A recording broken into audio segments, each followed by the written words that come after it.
Hello. In this session, we're going to talk about honor, shame, and the gospel. In my book Clues, in chapter 8, I touch on this briefly, and it's an area that lots of people in mission are thinking about much more than they used to. What I've written in my book is quite simple, and as I've gone on, I've realized there's just more and more to learn and appreciate in this area. And so in this session and the following ones, I'm going to be talking about honor and shame, and I'm using a PowerPoint drawn up by my friend Colin Edwards, and I've adapted it slightly for this, and I think it's really helpful to help us move forward.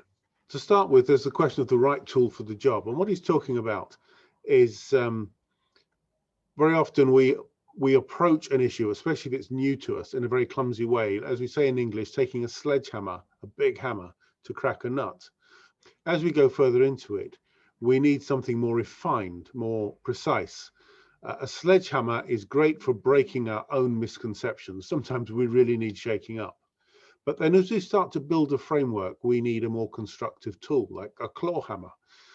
But then if you think about what archaeologists do when they're digging into ancient remains they're finding underground, they're using very delicate tools to uncover what is there and to remove what is obscuring something they're discovering.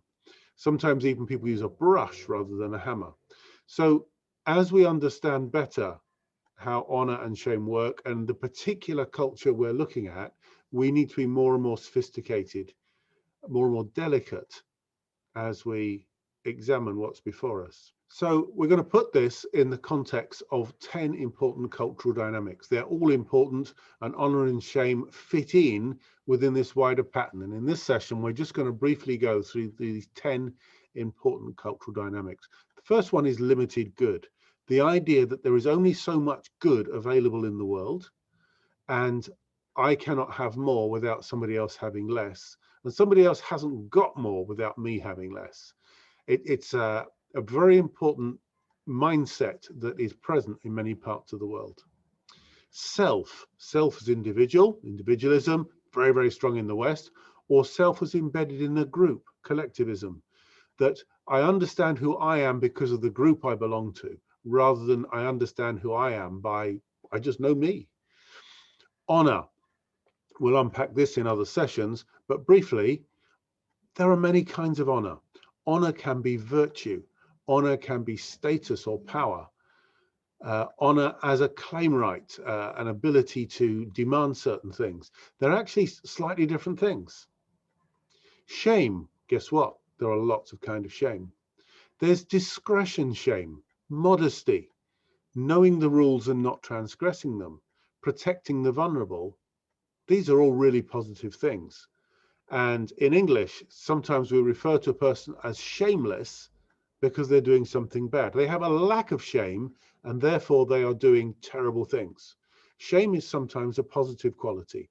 In all cultures, there's a positive use of shame. Okay, negative shame, or shame that causes distress. Disgrace shame, low status, loss of status. See the difference between the two. One is possessing a low status. The other is you had a higher status and you've dropped. Different shame dynamic. Having a low worth or a low value, the place of pollution, contagion, dirt, and how that creates shame. And then there's the responses, what would you call shame, engendered in people, which may be depression, fear, anger, rage, withdrawal. Actually, somebody who is ashamed who withdraws is a very different symptom to somebody who's angry or necessarily who's afraid. We have to think in a more sophisticated way about these things. Other important cultural dynamics, hierarchy. How much is it normal in anyone's world for hierarchy to be there? Is hierarchy just part of how they understand life? And how competitive is it? Not all hierarchy is competitive. Linked to that, of course, we've got the balance between competition and cooperation. They all exist. All cultures have competition and cooperation to some degree. What's the balance? Who competes with who? Who cooperates with who? That is a question to apply at many levels, from the family level up through to the nation. And it'll be different in different settings. And it affects how people understand themselves, their relationship to God, and their relationship to others. 3 more. Where is control? Is control internal, self-control? Is it external, controlled by others? There are cultures in which the responsibility for control is primarily in the community, not in the individual. And there are cultures where, much more at the other extreme, all have a certain degree of both. Patronage. This is something I've talked about elsewhere on this site. Patronage in a society where inequality is normal, obligations based on inequality are normal. It shapes how people interpret and understand life. 9, very important, gendered responses. The responses to honor, shame, and everything else will be different according to gender. It's not a simple matter of yes or no, black or white on any of these things. Understanding how gender plays in to all these other dynamics. And it's put under the heading worldviews, but it's really worldviews as they apply to right and wrong, and how right and wrong is operated. You've got honor, shame, guilt, innocence, or guilt law, I'd prefer to say, fear, power. We should never treat these as poles on a spectrum. It's not that everybody can be placed on a spectrum with honor at one end and shame at the other. Each of these things is semi-independent variables. So honor and shame move independently of each other. If you were giving them a score, they'd have 2 scores. It's not one score between the two. And I do talk about this in the Clues book, like settings on a sound desk, that each of these 6 things have a setting in a particular culture as the norm, and then it will vary according to circumstances. But honor and shame are not mutually exclusive. You can have both at the same time. That's the same with the others. We have to understand them in their context.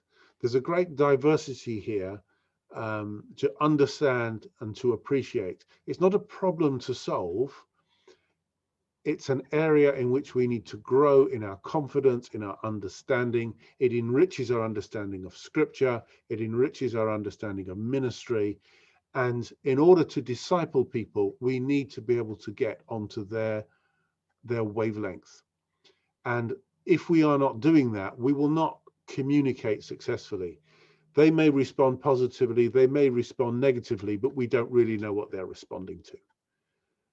That's why these areas are important. It's not to create a problem, nor should we think there is some easy solution that will just solve everything. This is a matter of growing and maturing in our ministry so that we can really share Christ cross-culturally.